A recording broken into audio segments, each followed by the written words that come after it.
Bendito sea tu nombre, mi Señor. Tomamos nuestros asientos, querida iglesia, y damos gracias a Dios por este tiempo. Este tiempo que tiene que estar en el corazón de cada uno de nosotros, entendiendo que no solamente el día jueves, y esto tiene que ver con que no lo interpretemos como un ritual, el día jueves es el día de oración, es el día de ayuno, sino que el día jueves es simplemente un día más en donde decidimos involucrarnos un poco más y no adaptar ese día a nuestra vida o a lo común de nuestra vida. Es muy importante que pueda estar presente en cada uno de nosotros la importancia de nuestra oración. Y no me refiero a la oración en un sentido religioso, me refiero al espíritu de oración. ¿Qué es el espíritu de oración? Es aquello que el apóstol Pablo menciona en la carta de Tesalonicenses como orad sin cesar. Aquella oración que es socorrida y sostenida por el Espíritu Santo en nuestra debilidad, porque nosotros somos débiles para sostener una oración genuina, una oración verdadera. Pero yo sé que usted y yo tenemos necesidades y sé que el medio que el Señor nos dio para satisfacer, para tener claridad en cada una de esas necesidades, siendo la más profunda de ellas, nuestro conocimiento continuo de Jesucristo es la oración. Si vos en la oración, en la búsqueda, en la comunión con Dios, sos flojo, no podés pretender más de ahí, porque todo depende de tu relación con Él. Cristo caminó en esta tierra dándonos un ejemplo, viviendo una vida de oración, pensando nosotros que Él no necesitaría vivirlo de esta manera. Pero la realidad es que Él dio el ejemplo porque sí lo necesitaba vivir de esta manera. ¿Cuánto más nosotros, que nuestra naturaleza fue herida por el pecado, que la debilidad está presente siempre delante de nuestros ojos? ¿Cuánto más nosotros necesitamos esta vida de oración? Yo en esta noche voy a desafiarte, yo en esta noche quiero que realmente entiendas. La iglesia proporciona un tiempo de ayuno, oración, proporciona todos los santos días personas que nos levantamos temprano para poder dar lugar y espacio para que otros estén entrando en este tiempo. Vos solamente tenés que hacer algo y es la parte que a vos te corresponde.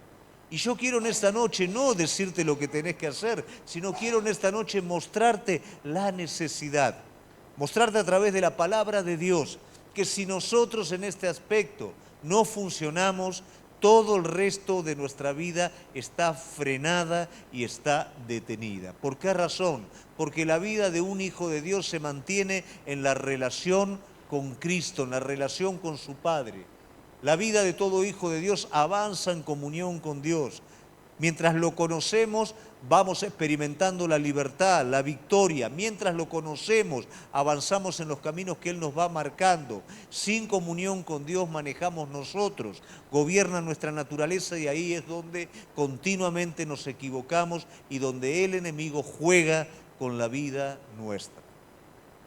En esta noche vamos a estar hablando respecto a esto y venimos hablando respecto al fortalecimiento espiritual en nuestro carácter. Bueno, en esta noche vamos a dar un saltito con respecto a este tema. Vamos a ir primero a la palabra de Dios y después vamos a ver cuál es el saltito que vamos a dar. Lucas capítulo 18, versículo 1 al 8, y el título de la palabra que vamos a compartir hoy es Importunando al Señor. Cierto día Jesús les contó una historia a sus discípulos para mostrarles que siempre debían orar y nunca darse por vencidos. Jesús les enseña a sus discípulos dos absolutos. Siempre deben de orar, nunca darse por vencidos. Había un juez en cierta ciudad, dijo, que no tenía temor de Dios ni se preocupaba por la gente. Una viuda de esa ciudad acudía a él repetidas veces para decirle hágame justicia en este conflicto con mi enemigo. Durante un tiempo el juez no le hizo caso hasta que finalmente se dijo a sí mismo: no temo a Dios, no me importa la gente, pero esta mujer me está volviendo loco. Es otra traducción, ¿eh? Pero esta mujer me está volviendo loco. Me ocuparé de que reciba justicia porque me está agotando con sus constantes peticiones. Entonces el Señor dijo: aprendan una lección de este juez injusto. Si hasta él dio un veredicto justo al final, ¿acaso no creen que Dios hará justicia a su pueblo escogido, que clama a él día y noche? ¿Seguirá aplazando su respuesta? Les digo, él pronto les hará justicia. Pero cuando el Hijo del Hombre regrese, ¿cuántas personas con fe encontrará en la tierra? Hasta ahí la palabra de Dios, que claramente nos está mostrando la importancia de perseverar en la oración, perseverar en la búsqueda. Algo que venimos hablando en este tiempo con respecto al carácter maduro, al carácter establecido, al carácter fortalecido, tiene que ver con mantenernos y con resistir. ¿Correcto? ¿Estamos bien o no? Mantenernos y resistir. Sin embargo, acá va a aparecer una palabra que es la que nos va a desafiar a nosotros, que es importunar. ¿Qué es el importunio? La traducción de importunio es anaidea, lo cual significa ser insolentes y descarados. ¿Está dispuesto a ser insolente y descarado? ¿Cómo puedo ser con Dios insolente y descarado? Esa es la traducción. El contexto de este importunio es dar un paso más y con el debido temor de Dios y reverencia del Señor nos lleva a buscar y a ir un paso más de simplemente mantenernos y resistir. Nos desafía a conquistar.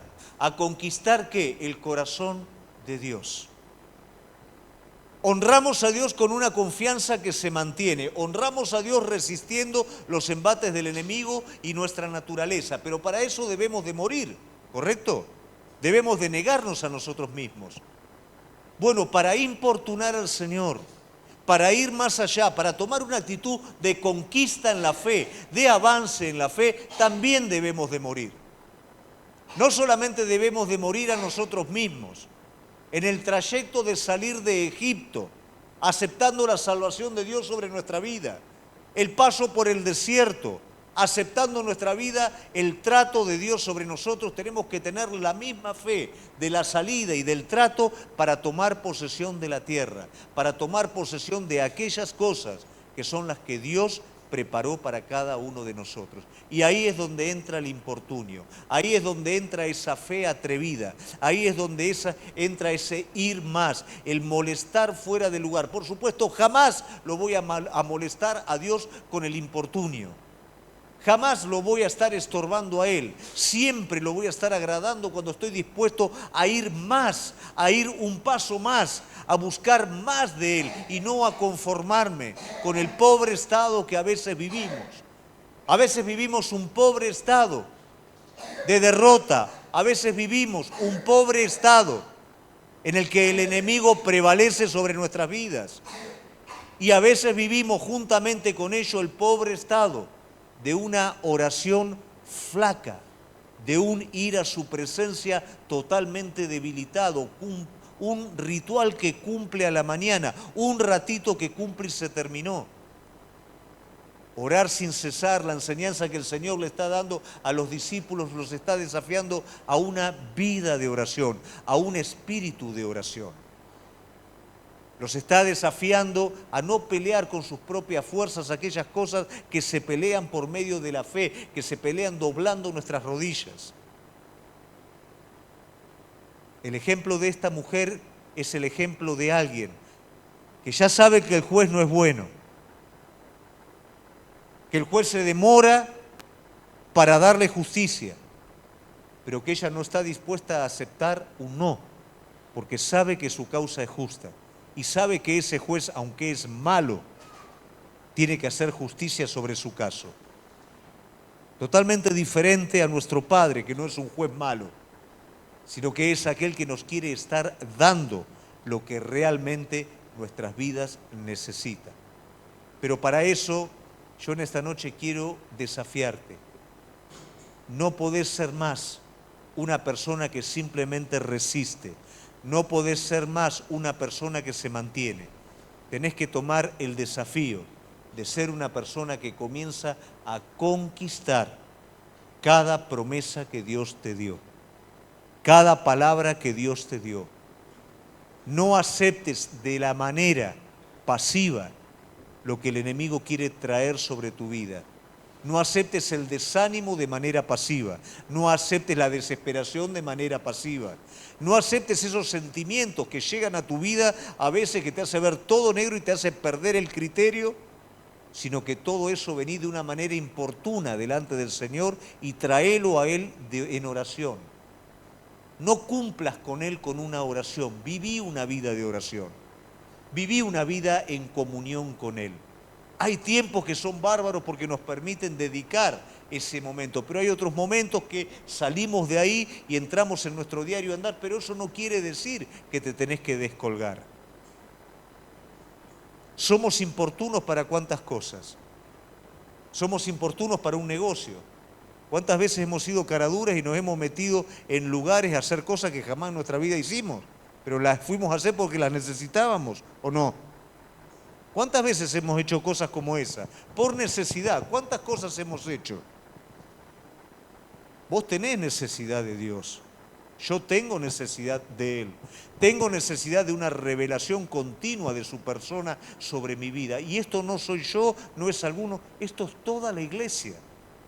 Tiene necesidad de un Cristo vivo, de la revelación fresca de Cristo en su vida. Pero eso viene por medio de una comunión con Él, de una comunión irreverente con Él. No irreverente como irrespetuosa, pero sí irreverente como intensa, saturadora, continua. ¿Me doy a entender? Bueno, ¿qué es lo que les va a enseñar en esta parábola el Señor? La necesidad de la oración perseverante, ¿no es cierto? Y yo pensaba, ¿cómo hacemos para poder entender esto y deshacerlo de lo religioso? ¿Cómo hago para que la persona pueda entender que no es un asunto de repetitivo, no es un asunto estructural, sino que es un asunto vivo, es un asunto de hablar, de una comunión libre, de una continuidad profunda? ¿Cómo lo hacemos? Bueno, yo pensé en el profeta Elías, ¿no?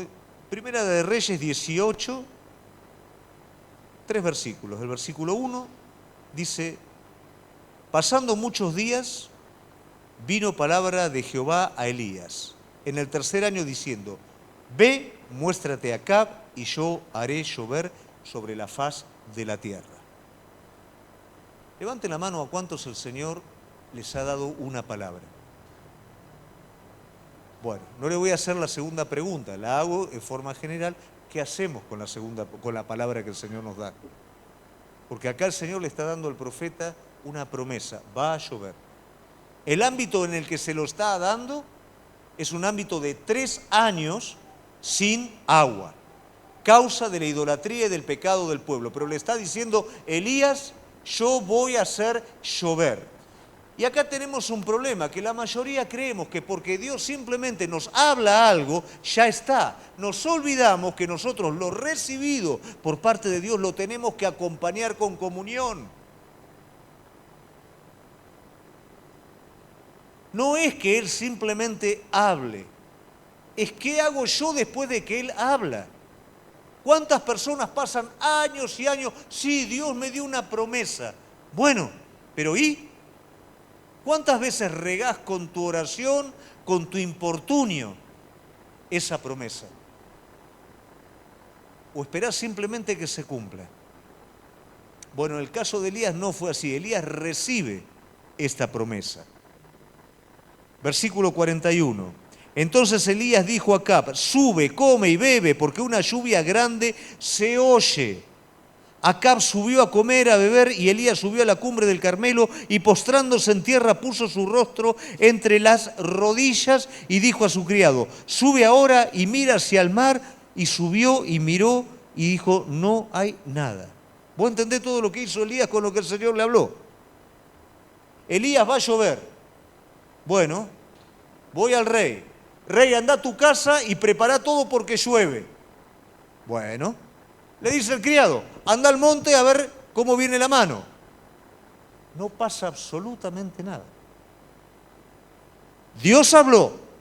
El rey va corriendo a la casa porque le creyó al profeta. Y el criado va arriba y no encuentra absolutamente nada. ¿Qué haríamos nosotros en esa situación? Usted sabe, yo no le voy a decir que lo diga en público. Y dijo al criado, sube ahora y mira hacia el mar. Y él subió y miró y dijo, no hay nada. Y él le volvió a decir, vuelve 7 veces. A la 7ª vez dijo, ya ve una pequeña nube como la palma de la mano de un hombre que sube del mar. Y le dijo, ve y di a Acab, unce tu carro, desciende para que la lluvia no te ataje. Seguimos sin tener nada, Tenemos una nube chiquitita. Después de 7 veces.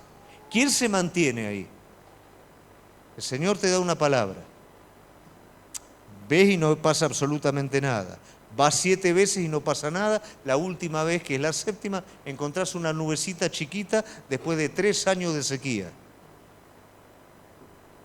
Hay que estar en ese lugar, ¿no? Unce tu carro y desciende para que... Y aconteció que estando en esto, que los cielos se oscurecieron con nubes, vientos, y hubo una gran lluvia, y subiendo Acab, vino a Jezreel, y la mano de Jehová estuvo sobre Elías, el cual ciñó sus lomos, y corrió delante de Acab hasta llegar a Jezreel. ¿Por qué Dios lo hace de esa manera? ¿Por qué Dios se mueve de esa manera?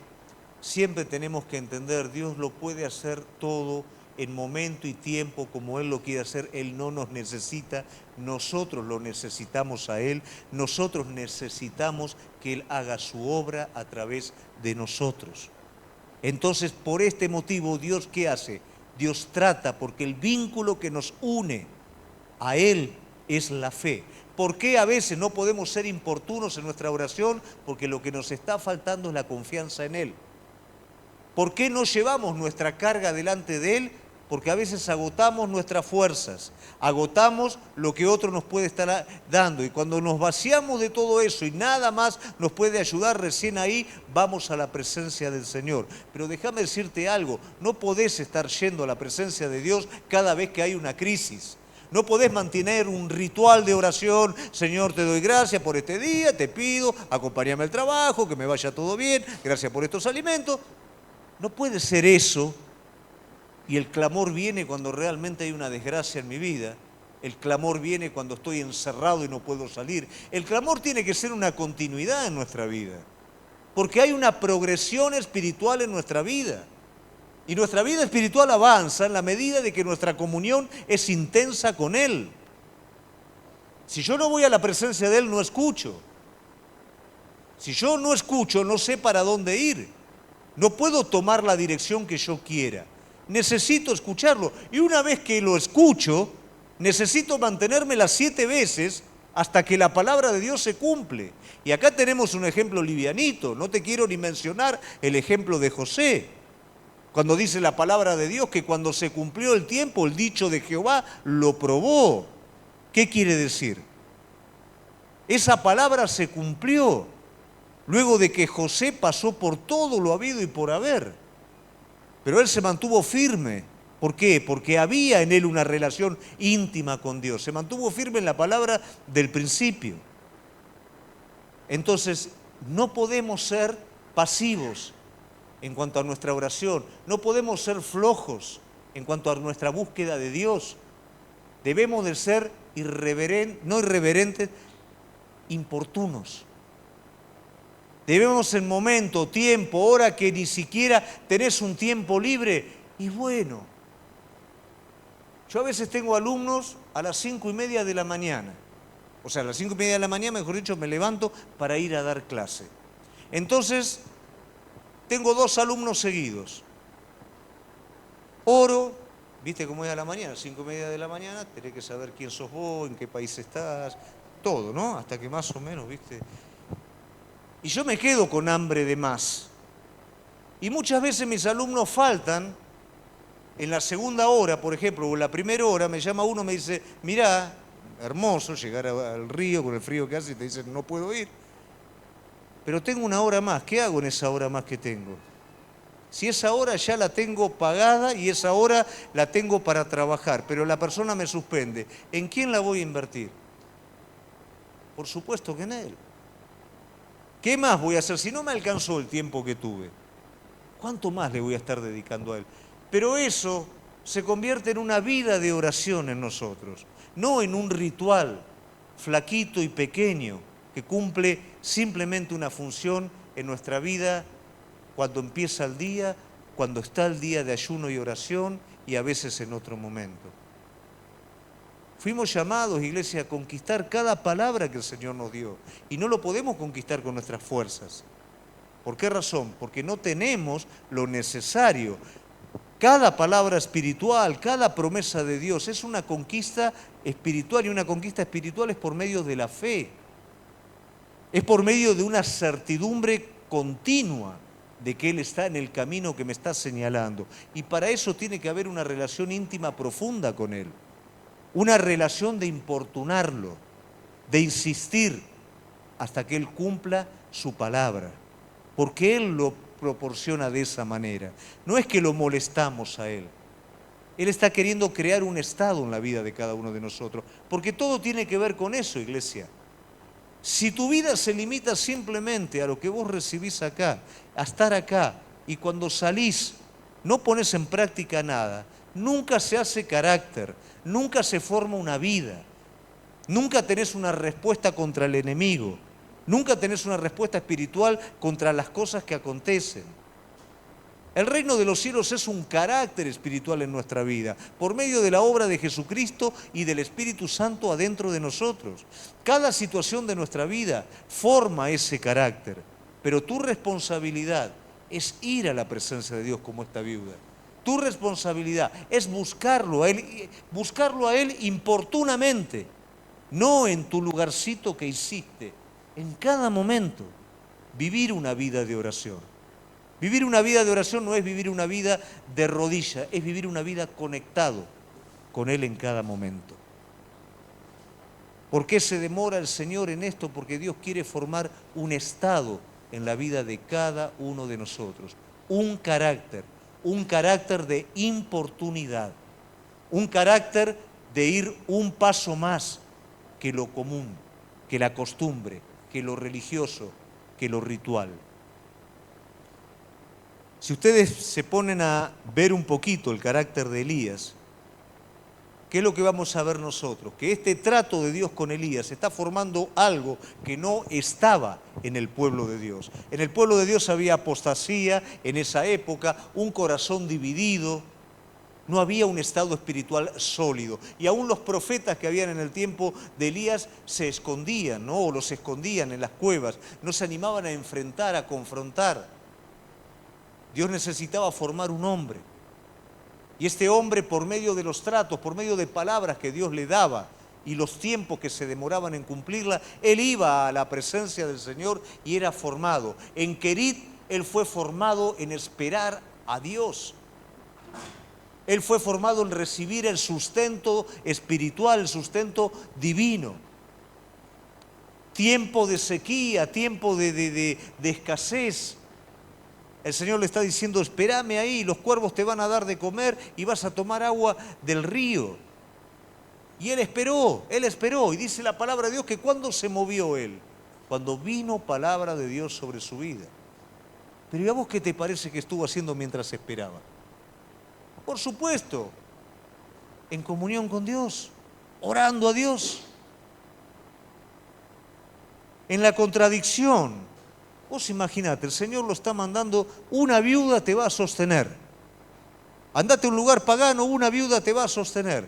Él llega y la viuda se está muriendo de hambre con el hijo y lo único que tiene es un poquito de harina. Es una contradicción. Según mi criterio, es una contradicción. Pero Dios tenía preparado para él una situación espiritual que lo iba a hacer crecer. No importa lo que vos ves, Elías, importa mi palabra, importa lo que yo te estoy mandando. ¿Y por qué Elías puede cosechar esto? Porque es importuno. ¿Y qué es lo que le dice a la mujer? Haceme a mí primero. ¿Quién le dice esto a alguien en esa situación? Pero él no lo está diciendo por maldad, él no lo está diciendo por egoísmo, por imprudencia, él está siendo importuno respecto a la fe. A veces nosotros en nuestra propia prudencia no somos importunos en las cosas que el Espíritu nos está guiando. Y somos tan prudentes que terminamos desobedeciendo y perdiendo lo que Dios tiene para nuestras vidas. En la oposición, después de que hace caer fuego del cielo, Elías podría decir, acá ya está todo terminado, ya está. ¿Y qué es el resultado? Viene Jezabel y lo amenaza de muerte. Tratos continuos, porque Dios quiere formar un hombre. Dios quiere cortar el fruto del profeta para que el profeta dé más frutos. Dios quiere podar muchas veces nuestra vida para que nuestra vida se multiplique en fruto. ¿Y cuál es el fruto? El carácter espiritual. Eso es lo que nos mantiene hoy, eso es lo que nos mantiene en los últimos tiempos. Eso es el gozo de cada uno de nosotros. A veces, como decimos siempre, lo buscamos afuera. No está afuera, está en tu relación íntima con Él. Está en la palabra que Él te da en lo profundo de tu corazón cuando lo estás buscando. Esas alas de águila que se renuevan en nuestra vida, esa carrera que se retoma de la nada, es cuando Él habla tu vida y vivifica completamente tu ser interior. Pero tiene que haber una insistencia, tiene que haber un estar sin desmayar, como esta mujer. La perseverancia también en la pequeña nube, porque bueno, listo, Dios me da la palabra y después aparece la pequeña nube. Yo te prometí una tormenta y lo único que tengo es una pequeña nube. Y es lógico para dudar. ¿Cómo hago para interpretar una pequeña señal como respuesta de lo que Dios me está hablando si no estoy en comunión con Él?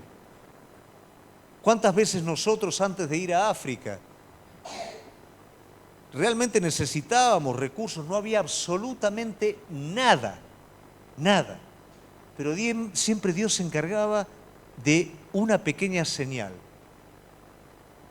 Y yo la primera vez no la interpreté, no le voy a mentir, la primera vez no la interpreté. Pero ya después aprendí que cuando Dios empezaba a proveer, empezaba con una pequeña señal. Y una vez nunca me voy a olvidar. Me fui hasta, no sé si era hasta Constitución, hasta dónde me fui. Iba en el tren y un muchacho coreano, ¿no es cierto?, que no sabía ni para dónde iba, pobre, estaba totalmente desorientado, y estaba encima con una sube así en la mano. Digo, uy, acá lo van a agarrar en el tren, se van a quedar con la sube, le van a sacar todo, ¿no? Entonces le pregunto, bueno, ¿para dónde vas? Él iba para un lugar, yo iba para otro lugar que nada que ver. Bueno, lo acompaño a él, me empieza a preguntar, hablamos, por supuesto no hablo coreano, ¿no es cierto? Hablamos como nos pudimos dar a entender, más o menos. El asunto que lógicamente, como África está en el corazón, salió y hablamos de África y todo. El asunto es que lo dejo ahí en la estación de tren, yo me voy a tomar el otro tren, me llama y tenía $100 y me da $100. Y le digo, no, o sea, te ayudé, también como podía, ¿no? Te ayudé simplemente para que te orientes. Y él también como pudo me dijo, no es por la ayuda, dice, es para África. Y a partir de ese momento se empezó a abrir las puertas. Nos ha pasado con Gaby 1000 veces en el tren, con gente que no nos conocía, cosas que vos decís. Y no es que lo que nos daba era poquito, ni alcanzaba ni para nada, pero era la señal que nos permitía creer sobre lo otro que iba a venir. Digo eso como digo cualquier otra cosa. A veces nosotros menospreciamos la pequeña nube porque no tenemos una comunión íntima con Él. Menospreciamos la pequeña nube y no vemos que es el principio de todo lo que Dios va a hacer. Menospreciamos las pequeñeces, no entendiendo que desde ahí Dios va a desatar un montón de cosas más sobre nuestra vida. Por eso necesitamos mantenernos en fe. Por eso necesitamos una comunión íntima con Él. Si Elías no la tenía, Elías no podía prevalecer en la dirección que el Señor le estaba dando. Y si nosotros no la tenemos, tampoco podemos identificar ni la pequeña nube, ni podemos, por medio de la fe, mantenernos hasta el cumplimiento de la promesa. Un segundo aspecto, tenemos la necesidad de recibir la justicia. ¿Qué es la justicia? Bueno, esta mujer está pidiendo, como el enemigo la está oprimiendo, ¿qué es lo que está pidiendo? Que este señor, que este juez malo, le haga justicia. Un dato histórico que le doy que es muy interesante: el juez de la parábola no es necesariamente un juez judío. El juez judío era un anciano piadoso. El juez romano o gentil era una persona con estas características. Entonces, probablemente en esta parábola se está haciendo mención a este tipo de juez, que sí o sí está obligado, pero no tiene muchas ganas de trabajar con el pueblo, ¿no es cierto? Con el pueblo judío, y mucho menos hay una viuda que no le puede dar absolutamente ningún tipo de soborno, dinero, nada, ¿no? Entonces es un caso insignificante. Lo que no es insignificante es la perseverancia de la viuda. Y esto arranca en él bueno, ya me está molestando demasiado. Entonces le voy a hacer justicia, le voy a hacer lo que tengo que hacer para que no me moleste más. Pero lo notable acá es la perseverancia de la mujer. La mujer sabe que él está obligado a ejercer justicia en su causa. Si ella abandona la situación no va a pasar nada, pero si ella se mantiene, finalmente él está obligado a hacer justicia. ¿Y esto cómo lo interpretamos en nuestra vida? Bueno, la justicia es todo un tema, ¿no es cierto? La justicia tiene que ver primeramente con la justicia de Dios sobre nuestras vidas. Fuimos justificados por gracia. Y la justicia tiene que ver también cuando por causa de Cristo somos perseguidos. Cuando por causa de Cristo nos va mal. Porque a veces se nos ha enseñado que siempre que vos venís a la iglesia, que sos cristiano, te tiene que ir bien. Pero muchas veces por causa de la justicia vos vas a sufrir. Entonces esa petición tiene que ver tanto con el problema interior como con el problema externo. Es tanto con lo de adentro como lo de afuera. ¿Cuántas veces es necesario clamar? Porque adentro nuestro las cosas no están bien. Porque adentro nuestro hay enemigos que no podemos estar derrotando. Porque adentro nuestro hay estructuras que no están cediendo.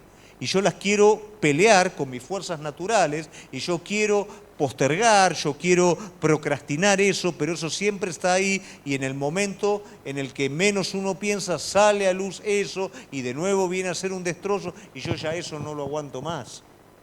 Bueno, pero ¿qué hago sobre eso? ¿Lo acepto como algo que algún día desaparecerá o vengo a Él de manera insistente para que Él me haga justicia sobre mi enemigo? Con algo de afuera, tal vez, qué sé yo, un jefe, un vecino o alguien que se la agarró con vos y te está haciendo la vida imposible. Y vos ya querés denunciar y vos ya querés ir a la carne y pelear en la carne esa situación. Clamar por la justicia. Esa relación íntima con Él. ¿A qué me lleva a mí? A depender de Él. Esa relación íntima va creando en mi vida un estado de batalla, un estado en el que el interior no me bajonea cuando el enemigo me toca y me acusa y me condena. Porque inmediatamente sé que mi Padre con el que estoy en comunión es el que entregó a su Hijo por mí y esa justicia es mía y me cubre. Y sé que no hay arma forjada que vaya a prevalecer. Tal vez voy a pasar momentos difíciles, pero finalmente Él va a establecer su justicia, su victoria. Pero si yo no estoy en comunión con Él, si yo no lo importuno a Él en esos momentos, yo peleo esto con mis propias fuerzas. Y eso es lo que me derrota, y eso es por la que muchas veces vengo a la iglesia bajoneado, desalentado, y terminó el culto y recién ahí salí un poquito animado. No, no sirve eso. El conocimiento de Cristo nos renueva en carácter, no en emociones. Nos renueva en carácter de Cristo, no en sentimientos fuertes que pasan un poquito de tiempo y se van. Pero yo tengo que tomar una actitud, y la actitud de importunar, la actitud de ir un paso más. A mí me encanta la historia de Caleb. Vos fíjate que Caleb hace un poquito eso. Ya está en la tierra, ya conquistan la tierra. ¿Y qué es lo que ve Caleb? Caleb está viendo que la tierra que el Señor les dio, falta un montón. Josué ya es viejo, Caleb ya es viejo. Y el Señor dio promesas y hay un montón de promesas que no se están cumpliendo. ¿Qué es lo que hace Caleb? Lo importuna a Josué. ¿Y qué le dice? Yo sé que mi edad es avanzada, yo sé que alrededor hay enemigos que son fuertes, que tienen carros, que tienen caballos, pero el Señor dijo que esta tierra nos pertenecía, mandame a conquistarla. Eso es importunar. Por eso digo, a veces nosotros nos quedamos en el resistir al enemigo, en el mantenernos, pero eso es simplemente el techo y el piso para conquistar. Desde esa posición tenemos que conquistar todo lo que el Señor prometió para nuestra vida. Así como este hombre tomó esa promesa y conquistó pese a la situación, nosotros también. ¿Cuántos estamos resignados y hemos aceptado cosas que son para conquistar, pero ya las hemos aceptado como parte nuestra? ¿Por qué razón? Y porque no podemos vencer, y no podemos vencer porque no hay una búsqueda persistente, no hay un importunio. En esta búsqueda persistente, a veces no vas a tener ganas, a veces te vas a sentir dormido. Orar sin desmayar. ¿Por qué está aclarando el Señor la necesidad de orar sin desmayar? Porque desmayar es la tentación que tenemos. ¿Cómo desmayamos? Cuando nos sentimos de tan duro que estamos, no sentimos nada. Cuando estamos tan débiles que pensamos que cualquier otra cosa nos va a dar una mejor salida que buscar a Dios, que estar en su presencia. Desmayar es la debilidad, es el adormecimiento. Él está diciendo orar sin desmayar. El ejemplo de Jesús en Getsemaní, peor momento, que antes de tomar la cruz no hubo. ¿Qué hizo él en ese momento? Oraba en agonía, oraba más que nunca. Entonces eso es, iglesia, lo que nosotros tenemos que entender. Tenemos la oportunidad de una comunión continua y de una comunión atrevida con el Señor. Pero a veces no somos atrevidos con el Señor porque ni siquiera somos continuos. Pero una vez que logramos esta continuidad, tenemos la oportunidad de ser atrevidos con Él. ¿Y qué es atrevido? Señor, vos te acordás que me prometiste esto. Y esto no pasa, Señor. Y esto no sucede. Señor mío y Dios mío, hacelo. Una vez, 2 veces, 3 veces, 7 veces. Y 7 veces aparece la nubecita. Señor, gracias porque ya empezaste. Ahora enséñame cómo hacerlo con vos. Ahora enséñame cómo seguir. Y esa es la vida de intimidad y de comunión con Él. Y eso es a lo que fuimos llamados, no al ritual de orar antes de ir a trabajar y se terminó. No.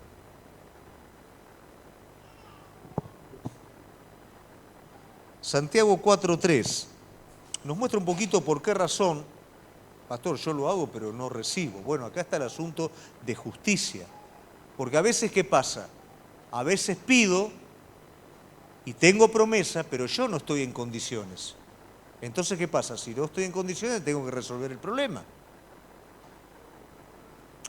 Santiago 4:3, pedís y no recibís porque pedís mal, para gastar en vuestros deleites. Isaías 58:1, clama a voz de cuello, no te detengas, alza tu voz como trompeta y anuncia a mi pueblo su rebelión y a la casa de Jacob su pecado. Me buscan cada día y quieren saber mis caminos como gente que hubiese hecho justicia y que no hubiese dejado la ley de su Dios. Me piden justos juicios y quieren acercarse a Dios. Porque dicen, ayunamos y no hiciste caso, humillamos nuestras almas y no te diste por entendido. He aquí, en el día de vuestro ayuno buscáis vuestro propio gusto. A veces, ¿por qué el Señor no contesta? Porque vos me vas a decir, pero yo soy importuno, ya que yo todos los días le estoy pegando y estoy orando y vengo. Pero ¿está resuelto lo que tiene que estar resuelto en tu vida? En algo sencillo, ¿perdonaste? Porque si no perdonaste, olvídate de una comunión con Dios. No está, no hay. Si estoy juzgando a otro, ese juicio viene sobre mi vida. Esa medida que estoy poniendo sobre la vida del otro viene sobre mi vida también. Y eso corta la oración, eso impide la comunión. Pero yo pido, bueno, pero hay que resolver esto. Porque si no tenemos un problema de justicia. Ahora bien, pero entonces para que Dios me responda, ¿tengo que ser justo? Sí, pero justo en virtud a la fe.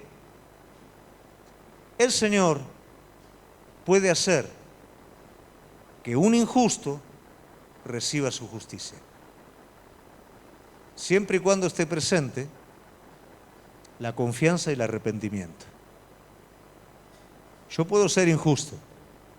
Y si en el momento que el Espíritu Santo me revela mi injusticia, y en ese momento yo me arrepiento delante de Él, confiando en su perdón y en su restauración completa, automáticamente Él va a hacer justicia sobre mi vida. El caso de David es muy clave.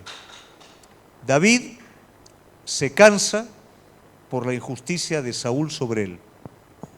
Y en ese cansancio, David se separa del Señor, pone en tela de juicio la palabra de Dios y se va a las filas del enemigo.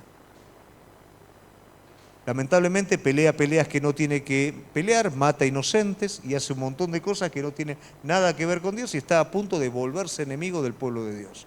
Entiende, y en el momento en el que entiende, era la vuelta que siempre tenía David. Se arrepiente y se vuelve al Señor. ¿Qué hace el Señor ahí? Le dice, anda, atacá el campamento de Amalek, y David ataca el campamento de Amalek y vuelve con todo, recuperado todo el botín, y se conoce eso como el botín de David. ¿Cómo el Señor lo restaura? Lo restaura porque Él se vuelve de la injusticia a la justicia a partir del arrepentimiento y de la fe. Pero después, en el peor momento de él medio como que archivó su injusticia y se sucede una situación en la que él quiere establecer una justicia rotunda. Entonces el profeta le hace una chicanita y le presenta toda una situación para que él salga con su justicia y está en rojo, porque su justicia lo condena.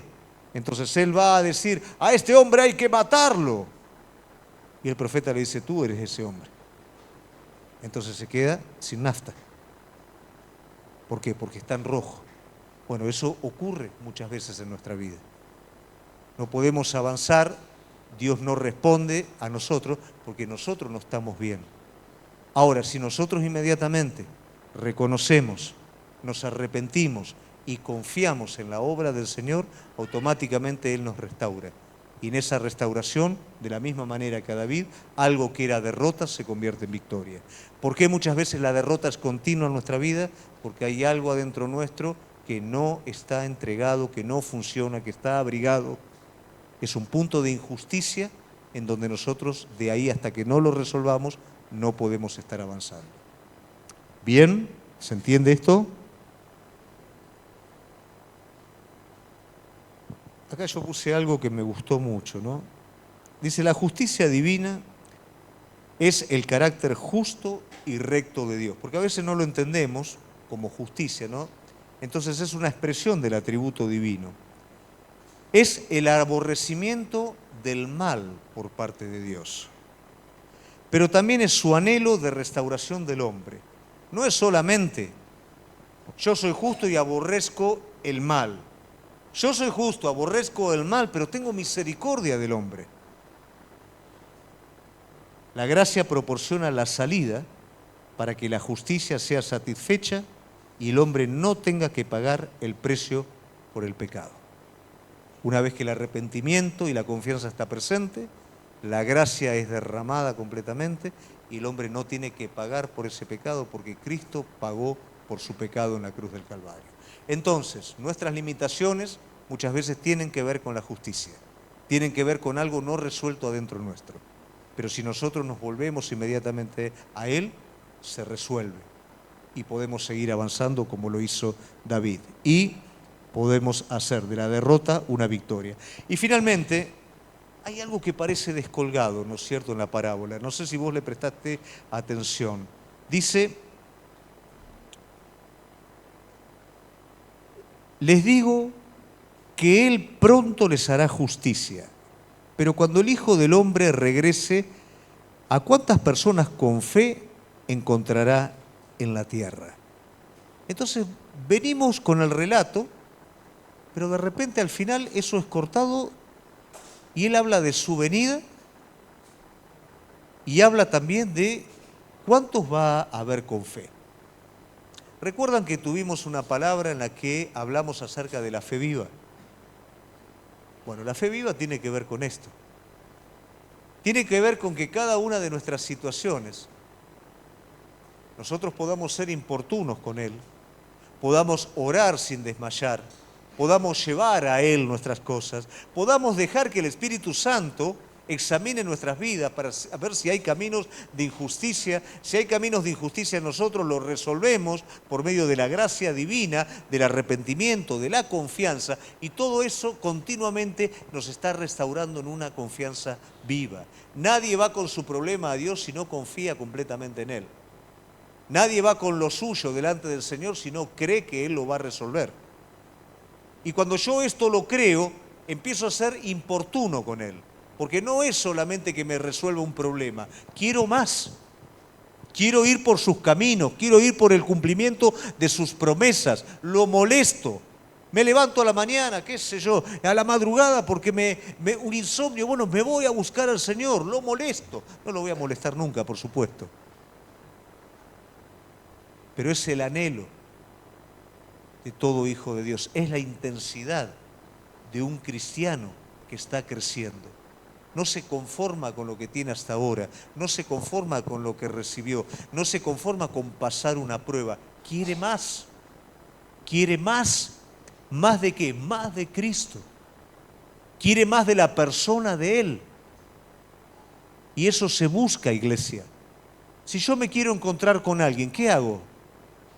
Lo busco. Si yo espero que venga a mi casa, lo busco. Provoco el momento para encontrarme. Lo llamo por teléfono. Es lo mismo. Pero todo esto está íntimamente relacionado con dos cosas: con la fe viva y con la recompensa. ¿A qué me refiero con esto? Ustedes vieron que la palabra de Dios habla de recompensas. Generalmente nosotros entendemos por recompensa la dádiva temporal, lo que viene producto de lo temporal. Pero cuando la palabra de Dios me habla de recompensas, me está hablando de recompensas del reino. Me está hablando de galardón, de retribución. Y esa retribución no es necesariamente temporal. Por eso también cuando la palabra del Señor me dice: no des tu ofrenda delante de los demás, no hagas tus obras delante de los demás, porque ya tienes tu recompensa. Hacelo escondidito y vas a ser recompensado en público.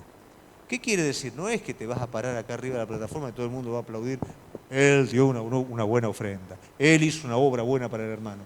No, quiere decir que en la presencia de Dios, aquellas cosas en oculto que forman nuestro carácter, que forman nuestra vida espiritual, van a ser reconocidas en el milenio, en el reinado de Cristo. Y esa es la recompensa que cada uno de nosotros vamos a tener.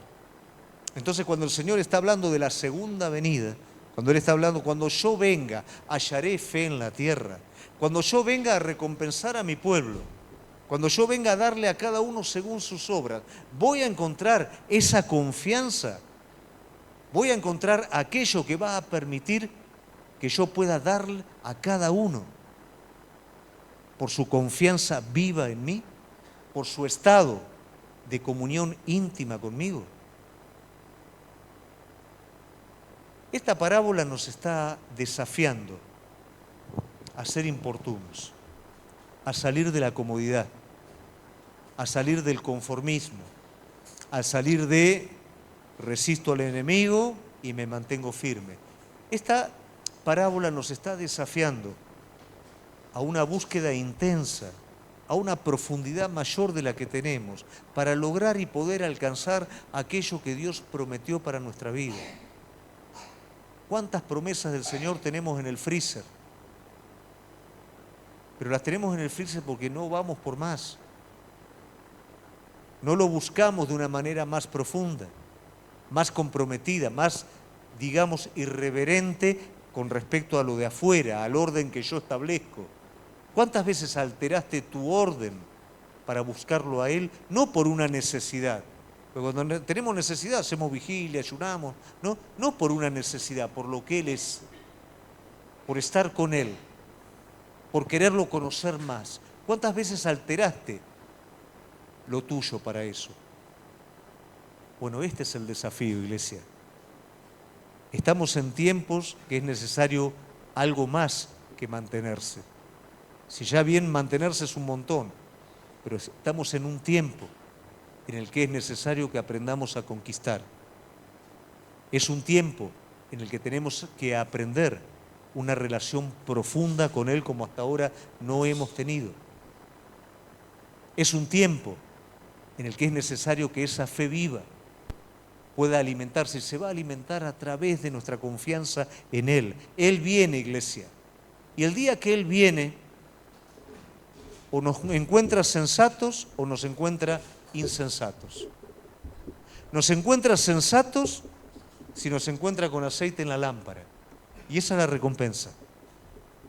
Nos encuentra insensatos si no estamos con aceite en la lámpara. Eso es haber vivido la salvación de manera descuidada, de manera inapropiada. Pero ¿quién tiene aceite en la lámpara sino aquel que lo importunó a Él en cada momento?